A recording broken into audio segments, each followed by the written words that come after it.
Welcome back. It's Anna. And if you're here right now, I have a feeling something shifted recently. Something in the way you've been showing up, or maybe not showing up, and someone noticed. They tested you, they pulled back, they created distance. They watched to see if you'd panic, if you'd reach out desperately, if you'd chase, and you didn't. And now they're confused, really confused. Let's pause for a moment because this this feels important. I want you to think about the last few weeks, maybe even the last few days. There's someone in your life, and you may notice that their behavior changed suddenly. They became quieter, less available, their responses slower, their energy more distant. And in the past, you might have immediately tried to fix it, sent that double text, asked if everything was okay, over explained yourself, tried to close the gap they created. But this time, you didn't. This time, you let the silence exist. You gave them space. You focused on yourself, and that changes everything. Here's what I'm sensing, and take what resonates. It's possible this person was testing your attachment. Maybe not consciously. Maybe they don't even realize they were doing it.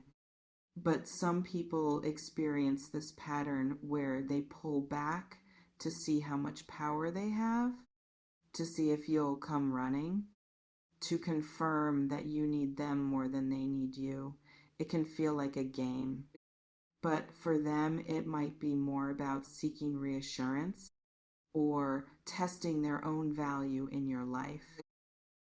Either way, you didn't play. And now they're sitting with something they didn't expect: your absence of reaction, your calm, your silence. Hold on. Let me slow down for a second. I feel like there's a specific moment you can probably recall where you almost reached out, where your fingers hovered over your phone, where you drafted a message and then deleted it.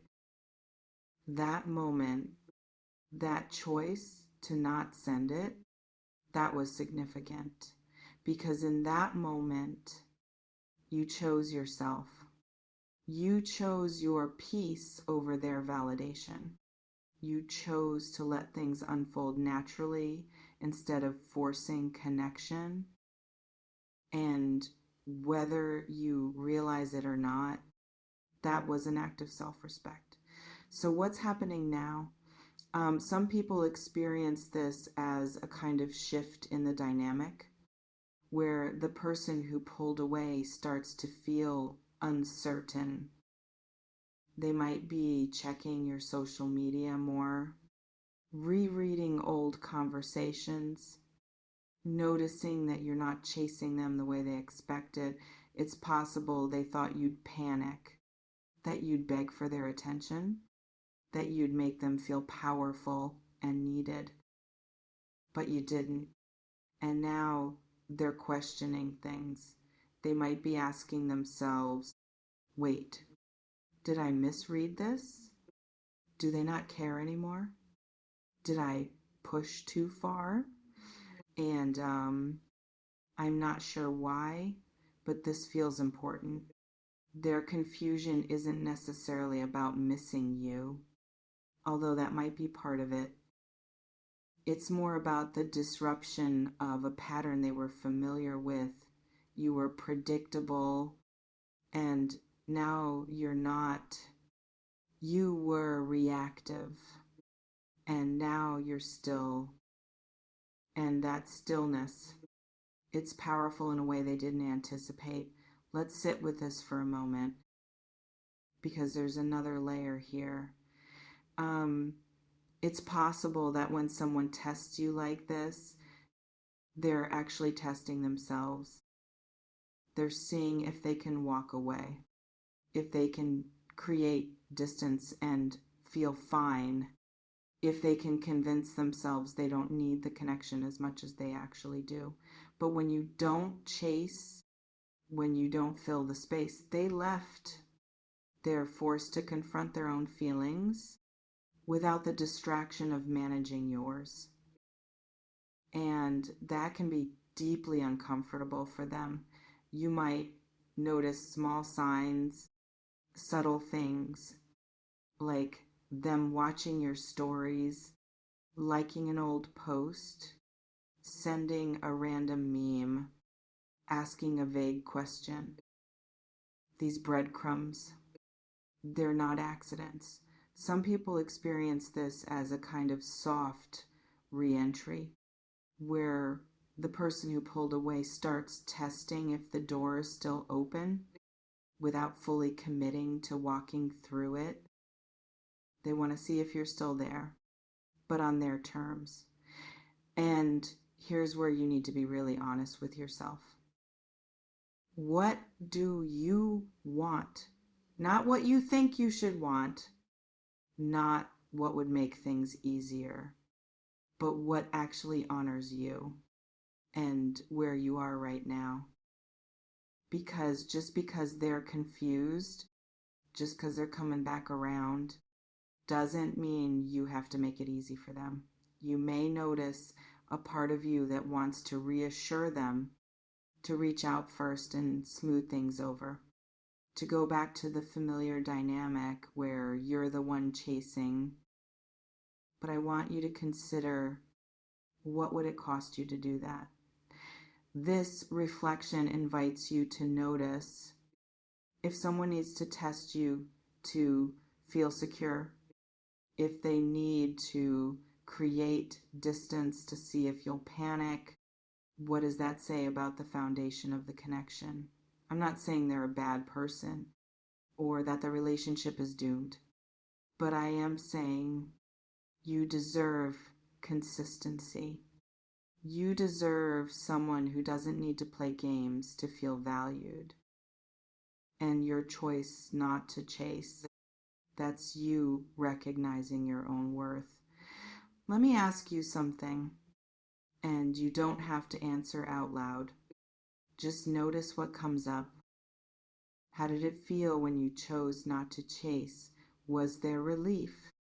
Was there sadness? Was there a quiet sense of pride? All of those feelings can coexist, and they're all valid. You can miss someone and still know that chasing them isn't the answer. You can want connection and still choose to protect your peace. Now, here's what might happen next.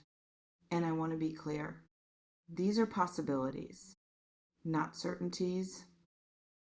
You remain in control of your choices, always.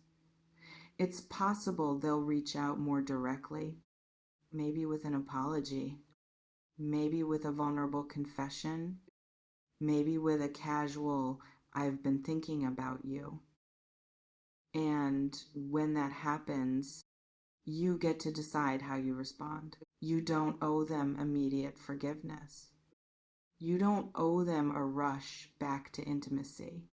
You can take your time, feel into what's true for you, and respond from a grounded place, not from fear of losing them, but from clarity about what you actually want. It's also possible they won't reach out, at least not in the way you might hope. Some people, when they realize they've lost the power dynamic they were relying on, they retreat further. They convince themselves they never cared that much anyway, and they move on. And if that happens, painful as it might be, it's information. It tells you that the connection was more about control than genuine care. and you deserve better than that. I want to ask you something, and I'd love to hear your thoughts in the comments below. Have you ever refused to chase someone who was pulling away? What happened after? Did they come back? Or did the distance become permanent? And looking back, do you feel like you made the right choice? Drop your experience below, because I think so many of us have been in this exact situation. And there's something powerful in seeing we're not alone. Here's another question for you. What do you think they expected you to do when they pulled away? And why do you think you chose differently this time? I'm genuinely curious. Share your thoughts if you feel called to.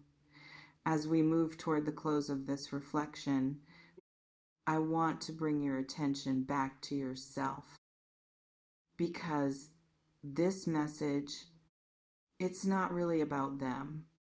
It's about you and the shift that's happening inside you. You're learning that your value doesn't depend on someone else's attention. You're learning that you can survive and even thrive without constantly seeking reassurance from people who withhold it, and that's transformation. It might not feel dramatic. It might just feel like quiet resolve, like a subtle knowing that you're done accepting less than you deserve. But trust me, that knowing is everything. So here's my invitation to you. And again, take what resonates. Keep honoring the choice you made. Keep choosing yourself, even when it's uncomfortable. Even when part of you wants to go back to old patterns. If they reach out, respond from a place of groundedness, not desperation. If they don't, trust that you're being redirected towards something better, toward people who don't need to test you to value you. You might feel uncertain about what comes next, and that's okay. Uncertainty is part of growth, but I have a feeling, just a feeling, that you're going to look back on this moment and realize it was the beginning of something important. Before we close, one more thing I want to ask. What's one boundary you've been afraid to set in your relationships? Not a dramatic ultimatum, just a simple boundary, something that would protect your peace. Share it below if it feels right. Sometimes naming it is the first step toward actually implementing it. And also, what quality do you want more of in your connections moving forward? Consistency, honesty, effort, vulnerability? Let me know in the comments. I think clarifying what we want is how we start attracting it.